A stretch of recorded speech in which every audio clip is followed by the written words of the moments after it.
삶을 살아갈 때도 여러분들에게 삶을 살아가는 어떤 길들을 제시할 때도 하나님이 원하는 그 어떤 것들을 본질을 깨닫고 정확한 것들을 우리가 나누고 있다는 걸 여러분들이 좀 아셨으면 좋겠어요. 아멘. 그래서 너무 감사하고 너무 행복하다는 생각이 갑자기 막 이렇게 찾아오는 거예요. 근데 갑자기 마이크가 말씀을 부리고 스피커가 말씀을 부리네요. 그래도 좋습니다. 그래도 좋아요.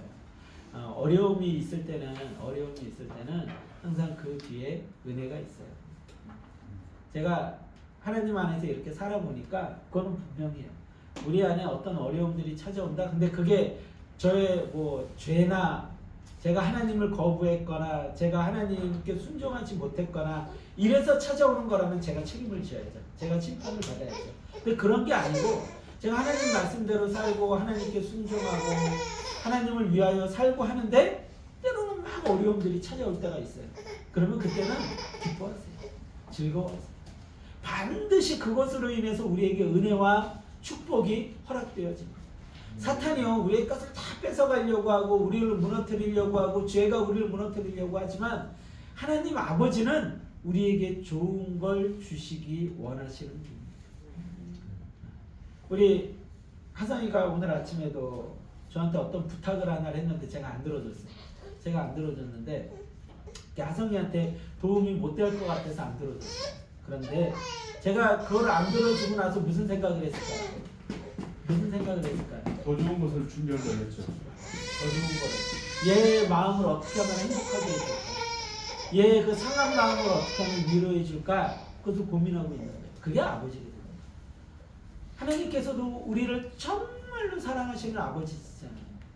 우리를 창조하셨고 우리를 너무나도 잘하시고 우리를 위하여서 아들 예수를 죽기까지 내어주신 우리를 너무나도 사랑하시는 아버지. 그럼 우리가 어떤 어려움들을 당하고 사탄 때문에 괴로워하고 어떤 무엇 때문에 괴로워하고 그런다면 하나님은요 그 이상의 것을 기대하게 하시고 주는 분이 우리 하나님 아버지세요. 그 하나님을 좀 기대해 봤으면 좋겠어요. 오늘 이 예배도 여러분들이 그런 어떤 기대감들이 있었으면 좋겠어요. 참 좋다. 이 예배 너무 좋다. 이 말씀 너무 좋다. 이 찬양 너무 좋다. 그 순간순간을 기대해 봤으면 좋겠어요.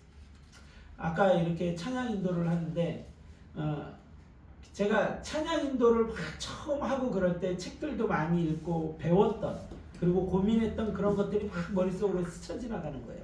여러 가지를 막 배웠었거든요.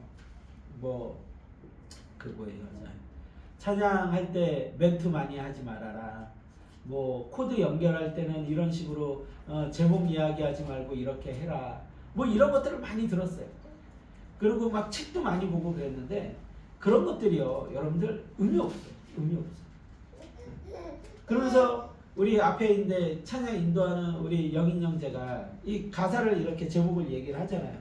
근데 순간적으로 제 마음에 무슨 생각이 드냐면 제목 얘기 안 하고 코드끼리 연결하면 되지 않을까라는 생각이 들었다가 무슨 생각이 또 하나님께서 이렇게 성령님께서 감동을 주셨냐면 그게 왜 중요한데? 그게 왜 중요하지? 그게 하나님이 제목을 얘기하면 되고 제목을 얘기 안 하면 하나님의 은혜 안 된다고 하셨나? 그게 왜 중요하지? 이 마음이 확 오는 거예요. 그러면서 이거를 왜 중요하다고 따졌던 그 사람들이 왜 이걸 중요하다고 따졌을까? 제목을 얘기하면 어떻고 제목을 안 얘기하면 어떻고 멘트를 좀 하면 어떻고 멘트를 안 하면 어떻고 그것들을 막 정해놓고서는 제가 읽었던 책이 그 예수전도단 그 리더를 오랫동안 하셨던 그 리더자가 쓴 책이었거든요. 근데 그분이 막 여러 가지 이야기를 하는 거예요. CCM 중에 이런 거는 선택하면 안 되고 이런 거는 찬양하면 안 되고 찬양은 이런 거고 찬송가는 이런 거고 이거 왜 이렇게 중요하죠? 뭐가 그렇게 중요해요? 그런 것들을 하나님께서 그 순간순간 깨닫게 해주시는 거예요. 깨닫게 해주시고 본질을 바라보게 하시고 가장 우리에게 필요한 거를 이야기하게 해주신다는 거예요. 그게 너무 좋은 거예요. 하나님이 내 삶에 간섭하고 계시는구나. 우리 안에 개입하고 계시는구나. 나를 사랑하고 계시는구나. 여러분들을 사랑하고 계시는구나. 이곳에서 말씀을 듣게 하시고 이곳에서 신앙생활을 하게 하시고 저라는 목사를 만나서 하나님의 말씀을 듣게 하시고 이게 다 하나님의 사랑의 방법이라는 거예요. 이게 너무 좋은 거예요. 너무. 하나님이 저를 사랑하고 계신다는 거예요. 여러분들 이게 깨달아져야 여러분들의 삶 가운데 담대함이 생기고 평안이 생기는 거예요. 오늘도 여러분들이 말씀을 들을 때 이 감정을 좀 가지고 주님의 말씀을 들었으면 좋겠어요. 아, 좋다. 정말로 내가 여기 이 순간 이곳에 있는 게 좋다. 비록 허름하고 작고 부족하고 그러한 예배당이고 그러한 예배의 현장이지만 참 좋다. 내가 구원받았구나. 하나님이 나를 향하여 하나님의 말씀을 허락하고 계시는구나. 나를 간섭하고 계시는구나. 그게 참 좋다. 그 마음을 가지고 하나님 앞에 예배하는 자들이 됐으면 좋겠습니다. 그게 예배예요. 그게. 하나님 참 좋다. 하나님 참 좋다. 우리 한번 그렇게 고백해 볼까요? 하나님 참 좋다. 참 좋다. 그 마음을 가지고 하나님 앞에서 예배하는 여러분들이 되었으면 좋겠습니다. 자, 오늘 천국의 소망, 복 있는 삶이라는 제목으로 우리가 계속해서 하나님의 말씀을 보고 있습니다. 이제 오늘은 사복제 말씀을 다루고 있어요. 자, 우리 한번 외울 수 있는 분, 성경 잠깐 보지 마시고, 자, 첫 번째 뭐죠? 천국이 강한 자는 복이 있나니 천국이 저희 것이며. 천국이 저희 것이며. 그렇게 자신 있게 얘기하셨는데 두 번째 물어봤을 때 못하면 어떡하시려고? 두 번째. 애통하는 자는 복이 있나니 그들이 위로를 받을 것이며. 오. 세 번째. 네. 온유한 자는 복이 있나니 그들이 땅을 기업으로 받을 것이며. 뒤에서 힌트를 줬어 그래요. 아니 우리 그 왕년에 시험 잘 보셨겠네. 그 앞에 거 이렇게 떠오르면 원래 연상해서 시험 가방 쓰고 그러잖아요. 자, 네 번째 오늘 말씀 뭐죠? 오늘 거. 의에 줄이고 목마르지 않은 복이 있나니 그들이 배부를 것이며. 이제 사복제 말씀을 우리가 다루고 있습니다. 우리는 계속해서 팔복 말씀을 통해 우리에게 주어질 진정한 복은 천국에서 이루어짐을 보고 있습니다. 여러분들 복은요 이 땅에서 이루어지지 않아요. 완성되지 않아요. 어디서 완성돼요? 하나님 나라에서 완성이 됩니다. 그리고 하나님이 우리에게 주시는 복은요 이 땅에서 물질적인 복도 아니고 건강의 복도 아니고 우리에게 주시는 진정한 복은 영적인 복이죠. 그래서 그것을 통하여서 우리가 하나님을 만나고 하나님과 동행하게 되고 그러므로 말미암아 얻는 복, 그것이 진정한 복이다. 자, 하나님을 갈망하는 심령이 가난한 자가 천국을 소유하게 될 것입니다. 그리고 하나님 나라의 완성과 영원 구원, 그리고 자신의 죄에 대한 무능을 깨닫고 애통하는 자가 하나님 나라에서 천국에서 위로를 받게 될 것입니다. 그리고 하나님 앞에서 겸손하게 자신을 낮추고 순종하고 복종하는 자가 하나님의 구원을 구하는 자가 하나님 나라의 기업을 땅을 소유하게 될 것입니다. 그럼 이쯤에서 질문을 한번 던져보겠습니다. 정말 하나님만을 온전히 갈망하며 말씀을 사모하고 죽어가는 영혼을 보고 슬피 울며 하나님 나라의 완성을 위해 울고 있습니까? 자신을 겸손히 낮추고 하나님의 구원을 구하며 하나님 나라의 기업만을 갈망하고 있습니까? 팔복의 복이 나의 삶의 복이 되려면 그저 반복되어지는 말씀의 반복이 아닌 실제적인 말씀이 되어야 합니다. 설교를 할 때요 공허한 눈빛들을 봅니다. 여러분들이 앞에서 이렇게 설교를 하면서 설교자는요 사람의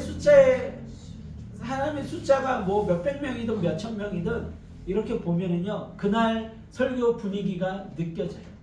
어떤 때는 되게 힘든 때가 있어요. 말씀이 그냥 막 허공에서 맴돌고 막 튕겨져 나오고 난리도 아닌 거예요. 근데 어떤 날은 아주 너무나도 우리가 잘 알고 있는 말씀이고 그리고 뭐 뭔가 특별하지도 않은데 성도님들에게 그 말씀이 쏙쏙 들어가고 있는 것을 느낄 때가 있어요. 눈빛을 하나하나 바라보면서 설교를 합니다.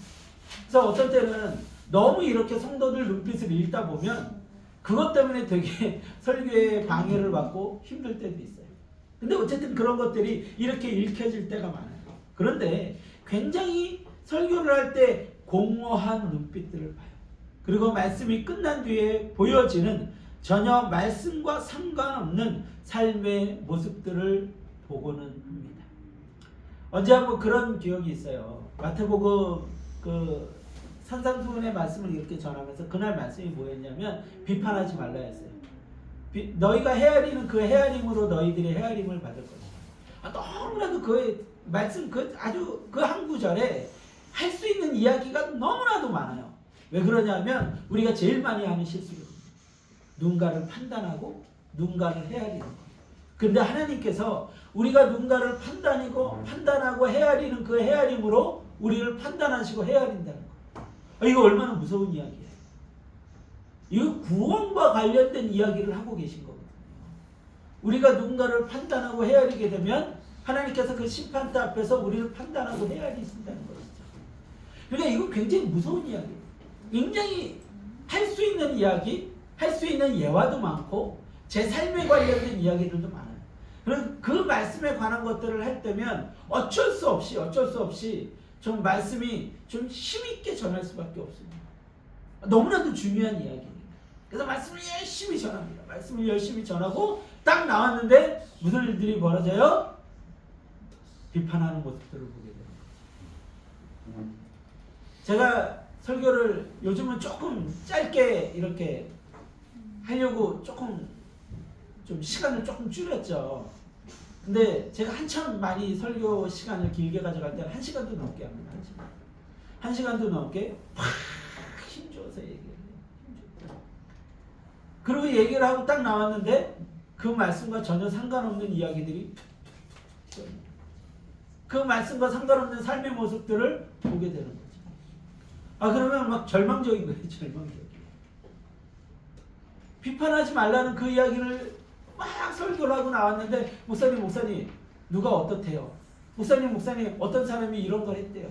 목사님 그거 좀 잘못되신 것 같아요. 제가 가끔 그 얘기 여러분들한테 했었죠. 제가 들었던 가장 어이없던 설교 지적, 어떤 그 안수 집사님이 하셨던 설교 지적이 있어요. 그게 뭐였냐면 그 예수님의 그 성탄에 관한 메시지를 전하는데 예수님이 말구유에서 태어나셨다고. 저는 그때까지 거기에 대한 개념이 별로 없었어요. 말구유에서 태어났다고 이렇게 이야기를 하고서는 설교를 막 사랑에 관한 설교를 막 오랫동안 했어요. 오랫동안 하고 나왔더니 그 안수 집사님이 저한테 갑자기 질문을 던지는 거예요. 제가 그 여주에 있었을 텐데 경찰 하셨던 분이에요. 은퇴하신 분. 그분이 저한테 그러는 거예요. 저희 성경에 말구유라는 말이 있습니까? 갑자기 당황스러운 거죠. 말구유라면 정확히 한번 생각을 해본 적이 없는데 어렸을 때부터 그냥 설교를 그렇게 들어왔던 거예요. 무심코 말구유에서 예수님이 태어나셨다. 그리고 여러분들이 이렇게 그 성탄절 그림 이렇게 보면 말들이 옆에서 이렇게 쳐다보고 있고 막 이런 사진들 있잖아요. 거기서 예수님이 이렇게 태어난 사진들. 말구유에서 태어나셨다. 이 말이 있습니까? 글쎄요, 제가 생각을 못 해봤네요. 그랬더니 성경에는 말구유란 말이 없다는 거예요. 그러면서 막 언성을 높이시는 거예요. 성경에 말구유란 말이 어디 있습니까? 말구유란 말은 없습니다. 구유가 있습니다. 그것도 확인 안 하고 설교를 하신단 말입니까? 그러네. 죄송합니다. 그날 설교의 주제가 이 구유에 대한 뭐 역사적 고증이 아니잖아요. 네? 고고학적 고증이 아니잖아요. 예수님이 우리를 위하여 어떤 사랑의 메시지를 가지고 왔느냐가 그 설교의 메시지였는데 어떻게 구유라고 되어 있는데 어떻게 성경에 그렇게 되는데 말구유라고 하시냐. 제가 그때는 처음 전도사로 갔을 때 깨갱하고 말았는데 그분이 그 교회에 가장 헌금을 많이 하시는 분이래요. 네? 그 가문이 그 아들은 하위사에 뭐 그렇더라고요. 깨갱하고 말았는데 지금 같았으면은 한마디 그냥 앉으세요. 그래서는 좀 이야기를 해드렸을 때 그럼 왜 중요한데요? 그게 왜 중요한데요? 그러면 그분이 저한테 하고 있는 그 비판이나 헤아림은 그건 하나님이 기뻐하시는 건가요? 하나님이 말구유하고 구유하고 틀린 걸로 심판을 하시겠어요? 화를 많이 내시겠어요? 아니면 비판하지 말랬는데 비판하고 있는 그 인생에게 화를 더 많이 내시고 심판을 하시겠어요? 너무나도 뻔하죠. 너무나도 뻔해요. 그런데 그거를 그러고 있는 거예요. 지금도 잊혀지지가 않아요. 지금도 너무 그날 너무 힘들어가지고 지금도 잊혀지지. 근데 목사님이 그 옆에 계셨는데 제 편을 안 들어주시네. 그래서 그 목사님한테도 제가 좋아하던 목사님인데 굉장히 상처받았던 기억이 있어요. 아니 하나님의 말씀을 듣고 나오면 우리에게 중요한 건 뭐예요? 중요한 건 뭡니까? 말씀을 얼만큼 들었는지 아니면 우리가 어떻게 어떤 예배의 장소에서 예배를 드렸는지 중요한 것이 아니라 그 말씀을 내 안에 실제화하는 것, 순종하고 그것을 실제화해내는 거라는 것이죠. 여러분 오늘도 우리가 하나님의 말씀을 이 사복의 말씀을 들으면서 이것을 우리 안에 실제화해내지 못한다면 여러분들 이 말씀은 여러분들에게 아무 영향력이 없어요. 제가 왜 이렇게 이야기를 하냐면 제가 아무리 이 이야기를 해도 여러분들이 복에 대한 개념이 바뀌지 않아서 그래요. 여전히 복에 대한 개념을 무엇으로 가지고 있어요? 삶의 어떤 더 나은 상황이 되는 것. 돈이 조금 더 많아지고 아니면은 내가 조금 더 좋은 집에 살고 내 삶이 조금 더 현실적으로 나아지는 모습에 우리의 복의 초점들이 맞춰져 있고 그 복을 구하고 그런 복이 구해지지 않으면 내가 슬퍼하고 내가 주저앉아 있다는 것이죠. 제가 처음에 좋다라는 얘기를 했죠. 우리 삶은 너무나도 좋아요. 행복하다는 거예요. 그 행복은 어디서 오는 거예요? 무엇이 채워졌기 때문에 그것이 아니라는 거죠. 하나님으로 인해 내가 행복할 수 있는 거예요. 아까 우리 해주 청년이 기도할 때 그런 이야기를 하죠. 그래서 제가 아멘을 하면서 그래 우리 안에 그런 하나님으로 인한 행복이 있을 때 우리가 아멘할 수 있어야지 라는 생각을 한 것도 했습니다. 심령이 가난하지도 않고 애통하지도 겸손하지도 않으면서 천국의 복을 원하고 있습니까? 그럴 수가 없다는 것이죠. 자신의 한계를 무능을 보고 자신의 의로움을 내려놓고 겸손히 간절히 무릎 꿇어야 합니다. 그때 우리가 그 복을 온전히 누릴 수가 있게 돼요. 그리고 그 복을 이 땅에서 경험한 자들이 뭐라는 거예요? 하나님 나라의 완전한 복을 기대하며 오늘을 살아갈 수가 있는 거예요. 계속해서 다른 길로 가면 안 됩니다. 다른 길로 안 돼요. 오늘 네 번째 복의 선포는 그것을 말하고 있습니다. 5장 6절 말씀 우리 같이 한번 합독해 볼까요? 시작. 죽이고 목마른 자는 그들이 배부를 것이요.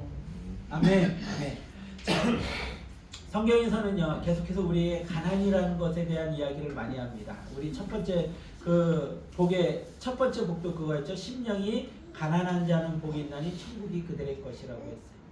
무언가 가난하고 결핍하고 궁핍한 그런 상황에서 우리는 하나님을 갈망하고 그 하나님을 갈망하는 그 갈망이 우리를 풍요롭게 하고 우리에게 복이 될 것이다. 그것이 앞에서 봤던 복인데요. 네 번째 복의 선포는 다르죠. 의에 줄이고 목마른 자는 복이 있나니 그들이 배부를 것이다. 우리의 배부름을 이야기를 하고 있습니다. 여기에서 이야기하는 의는요. 인생 자신이 주장하는 자랑하는 의가 아니라 오직 하나님으로부터 공급되어지는 의를 말하고 있습니다.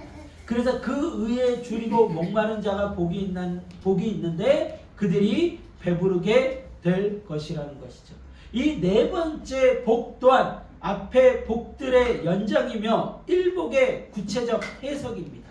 성경 속에서 의는요 곧 구원을 이야기를 하고 있습니다. 그래서 의롭지 못하면 우리는 구원받지 못해요. 근데 우리 의로워질 수 있나요? 없나요? 의로워질 수 없어요. 우리 스스로 그 의를 추구할 수가 없어요. 그 의를 완성할 수가 없어요. 그래서 우리의 그 구원에 이르는 의는 누구로부터 공급받아야 됩니까? 하나님으로부터 공급을 받아야 된다는 것이죠. 그 의로움은 인간 스스로 획득할 수 없습니다. 오직 하나님의 은혜로만, 그 은혜를 믿을 때에만 획득할 수 있죠. 그리고 그렇게 의롭다 여겨진 자만이 천국에 들어갈 수가 있는 것입니다. 우리 성경 한 구절 찾고 한번 다시 돌아오도록 하겠습니다. 누가복음 18장 9절에서 14절입니다. 누가복음 18장 9절에서 14절입니다.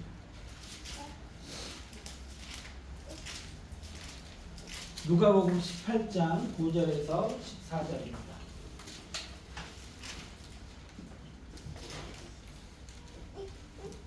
누가복음 18장 9절에서 14절입니다. 다 찾으셨으면 같이 한 목소리로 합독해 보겠습니다. 시작. 또 자기를 의롭다고 믿고 다른 사람을 멸시하는 자들에게 이 기도로 말씀하시되 두 사람이 기도하러 성전에 올라가니 하나는 바리새인이요 하나는 세리라.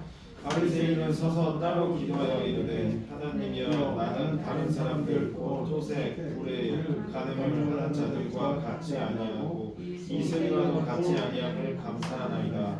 나는 일에 2번씩 금식하고 또 소득의 11조를 드리나이다 하고 세리는 멀리 서서 감히 눈을 들어 하늘을 쳐다보지도 못하고 다만 가슴을 치며 이르되 하나님이여 불쌍히 여기소서 나는 죄인으로소이다 하였느니라. 내가 너희에게 이르노니 이는 저 바리새인이 아니고 이 사람이 의롭다 하심을 받고 그의 집으로 내려가느니라. 무릇 자기를 높이는 자는 낮아지고 자기를 낮추는 자는 높아지리라 하시니라. 아멘, 아멘. 자, 이 말씀 가운데 오늘 우리가 본 말씀에 그 어떤 본의가 굉장히 잘 들어가 있어요. 한 바리새인이 와가지고 이야기를 하죠. 하나님 앞에 기도를 하는데 어떤 식으로 지금 기도를 하고 있어요? 저는요 누구 거를 뺏은 적도 없고요, 불의하지도 않고요, 저는 굉장히 의롭습니다. 그리고 저는 이렇게 하나님 앞에 온전한 예배도 드리고요, 온전한 제사도 드리는 그러한 사람입니다 라고 이야기하고 있고요. 또 한 사람이 와서 하나님 앞에 무릎을 꿇는데 그 사람은 세리래요. 그 사람은 하나님 앞에 눈물을 흘리며 자신의 죄를 고백하고 자신의 부족함을 고백하며 하나님을 필요로 함을 그가 무릎 꿇고 고백하고 있어요. 그런데 오늘 성경에서 뭐라고 이야기를 해요? 14절에 내가 너희에게 이르노니 이에 저 바리새인이 아니고 이 사람이 뭐라고요? 의롭다 하심을 받고 그의 집으로 내려갔느니라. 뭐라고 성경이 이야기하고 있어요? 이 세리가 의롭다 하심을 받았다고 성경이 이야기를 하고 있습니다. 어떤 사람이 구원받은 자입니까? 세리죠. 그가 어떻게 되었대요? 의롭다 하심을 받은 거예요. 그래서 우리 그 개혁주의 그 신학에서 가장 중요한 단어 하나를 꼽으라면 칭의예요. 칭의. 의롭다고 칭해지는 것. 의롭다고 여겨지는 것. 하나님께서 우리를 의롭다고 여겨주시는 거예요. 칭해 주시는 거예요. 그래서 그 칭의의 개념이 개혁주의 신학에서 가장 중요합니다. 하나님께서 우리를 의롭다고 여겨주시지 않으면, 칭해 주시지 않으면 우리는 구원받을 수 없어요. 우리 스스로 의로워졌어요? 그래서 하나님이 우리한테 의롭다고 하시는 거예요? 아니라니까요. 우리를 의롭다 하시는 게 아니라 칭해 주시고 여겨 주시는 거예요. 무엇으로? 우리에게 쓰여진 예수 그리스도의 피의 공로. 그것을 보시고 우리를 의롭다 여겨 주시고 칭해 주시는 거예요. 우리의 몫은 뭘까요? 우리의 몫은 우리가 완전하게 이 바리새인처럼 율법을 완전히 지키고 헌금을 완벽하게 하고 해가지고 완전한 의로운 자가 되는 거예요. 그랬더니 어때요? 하나님께서 그를 인정하지 않았죠. 우리가 할 수 있는 건 뭐예요? 우리를 불쌍히 여겨 주소서. 의에 줄이고 목마른 상태가 되는 거예요. 의에 줄이고 목마른 상태가 되면 그들이 어떻게 된다고요? 배부르게 될 거라는 거예요. 그래서 우리는 하나님 앞에 납작 엎드리는 방법밖에 없어요. 우리의 의를 자랑하려고 하지 마세요. 나는 이렇게 완벽하게 살았는데, 여러분들 그런 인생 치고 그 인생이 평안한 인생이 없어요. 없어요. 가까이 사람들이 다가오지 않습니다. 삶에 갈등이 일어나고 불편이 일어나요. 여러분들 삶을 잘 보세요. 여러분들이 누군가에게 다가갈 때 여러분들이 다가갈 때 편했던 사람들이 어떤 사람입니까? 나 잘났다고 소리치는 사람들에게 여러분들이 다가가기 편했었어요? 절대로 아니죠. 절대로 아니죠. 어떤 사람들에게 다가가기 편해요? 겸손한 사람, 낮은 자들, 가난한 자들, 힘없는 자들, 그런 사람들에게는 다가가기가 편했어요. 그런데 우리는 어느 순간 불편한 사람들이 되어 있는 거죠. 나 의로워, 나 깨끗해, 나 완벽해. 그것을 추구하고 살고 그것을 쫓아 살고 다 이뤘는데 아무것도 남지 않았는데 여전히 소리치고 있는 거죠. 나 의로워, 나 깨끗해, 나 완벽해. 맨날 남편과 싸우고 부인과 싸우고 자식과 싸우고 부모와 싸우는데 내가 아는 사람들 모두와 부딪히고 갈등하고 있는데 그 문제를 누구에게서 찾아야 다 타인에게서 찾는 거예요. 타인에게서. 오늘 성경은 우리에게 아주 중요한 삶의 가치를, 삶의 방법을 가르쳐주고 있는 거예요. 자신을 낮추는 자들, 겸손히 하나님 앞에 엎드리고 자신의 부족함을 보고 눈물을 흘리지 않은 자들, 그들을 하나님께서 의롭다 여겨주십니다. 오늘 세리의 모습에서 우리는 그것을 발견할 수가 있습니다. 즉, 네 번째 복의 의미는 자신의 없음을 깨닫고 하나님의 구원을 배고파하는, 목말라하는 상태를 이야기를 하고 있습니다. 그러한 자들이 하나님 나라에서 배부르게 될 것입니다. 자신의 의를 내세우지 말고 의에 줄이고 목마른 자가 되어야 합니다. 제가 아까도 그 얘기를 했죠. 1복, 2복, 3복, 8복. 나는 그 복을 누리고 싶어. 심령이 가난한 자는 복이 있나니. 아무리 얘기하는 건 중요하지 않아요. 그것이 실제가 돼야 돼. 의에 줄이고 목마른 자는 복이 있나니 그들이 배부르게 될 것입니다. 그런데 우리는 그것을 선택하기보다 여전히 오늘 오늘 예배가 끝나고 나서 집으로 돌아갈 때도 우리는 여전히 뭘 할까요? 나의 완벽함과 나의 높음을 위해서 애쓰는 자들이 되고 있을지도 몰라요. 그렇다면 죄송합니다. 아무리 여러분들이 이 예배를 드렸어도 이 성경 구절을 외우고 있어도 여러분들과 이 복은 아무 상관이 없어요. 하나님이 주시는 그 풍성함 누릴 수 없습니다. 하나님이 주시는 그 배부름 누릴 수 없어요. 근데 여러분들이 만약 이 자리에서 이 말씀을 깨닫고 내가 하나님의 구원을 얻기 위하여서 내가 오늘도 낮아지고 겸손한 자가 되어야 되겠구나. 나의 의로움을 내려놓고 나의 의로움은 존재하지 않음을 고백하고 오직 하나님께서 그것을 공급해 주셔야만 내가 의롭다 여겨질 수 있고 의롭다 칭해질 수 있겠구나 라는 것을 고백하고 나간다면, 그리고 그것을 삶에 적용시킨다면 여러분들의 삶은요 상상하지 못할 그 풍성함으로 채워질 것입니다. 저는 할 일 다 했어요. 이걸 뭐 어떻게 더 심플하게 어떻게 더 이야기를 합니까? 이제는 누구의 몫이에요? 여러분들의 몫이에요. 이 앞에서 어떤 엄청나게 능력 있고 한 목사가 이야기할지라도 이것은 누구에게나 똑같이 적용됩니다. 아무리 앞에서 좋은 말씀이 적용되고 완전한 말씀이 적용될지라도 그 말씀이 여러분들 삶에 적용되지 않으면, 실제하지 않으면 그것은 말씀은 아무 능력도 가지지 못해요.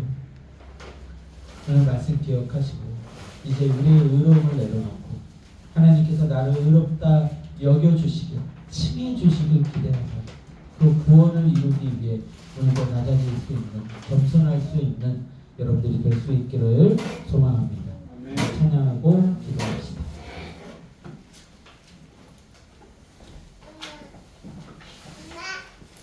보통을 주님 찬양드리겠습니다. 마침 오늘 찬양